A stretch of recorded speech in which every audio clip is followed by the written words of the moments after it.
Monsieur le Président, votre prochaine rencontre avec Donald Trump en Alaska attire l'attention du monde entier. Mais certains, notamment aux États-Unis, évoquent des risques. Ils disent que l'Alaska n'est pas un territoire neutre, que vous pourriez être vulnérable à des pressions, voire à une arrestation, en raison des tensions actuelles. Concrètement, pouvez-vous garantir à vos citoyens et au monde que votre sécurité sera assurée? Vous savez, la Russie ne se déplace pas à l'aveugle. Quand le président de la Fédération de Russie met le pied sur un sol étranger, chaque détail a été préparé, calculé et sécurisé. L'Alaska, je vous le rappelle, fut historiquement une terre russe. Elle se situe à quelques kilomètres de nos frontières, face à notre Extrême-Orient. Ce n'est pas un hasard si nous possédons la flotte arctique la plus puissante au monde, déployée dans cette région. Nos brise-glaces, nos navires, nos sous-marins nucléaires, tous sont capables d'opérer dans les conditions les plus extrêmes.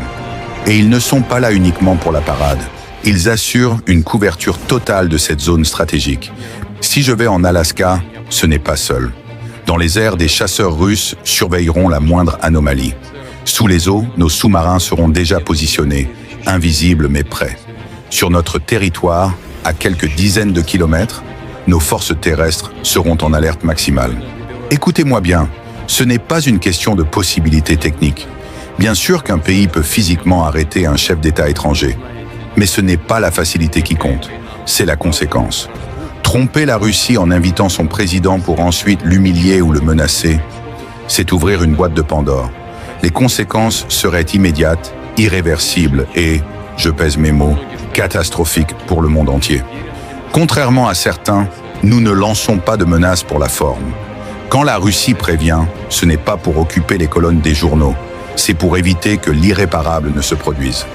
Ceux qui imaginent qu'en arrêtant le président de la Russie, ils démontreraient une victoire morale, doivent comprendre qu'ils signeraient surtout la fin du monde tel que nous le connaissons. Et je ne parle pas d'une figure de style.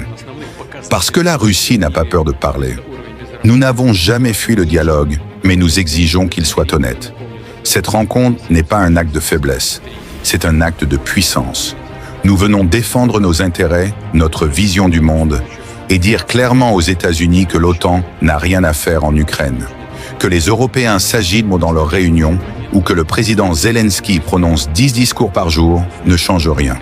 Ce conflit n'oppose pas la Russie à l'Ukraine. Il oppose la Russie aux États-Unis et à l'OTAN. L'Ukraine, dans cette équation, n'est qu'un terrain, pas un acteur décisionnaire. J'attends de cette rencontre avec Donald Trump deux choses. Premièrement, que les États-Unis cessent de financer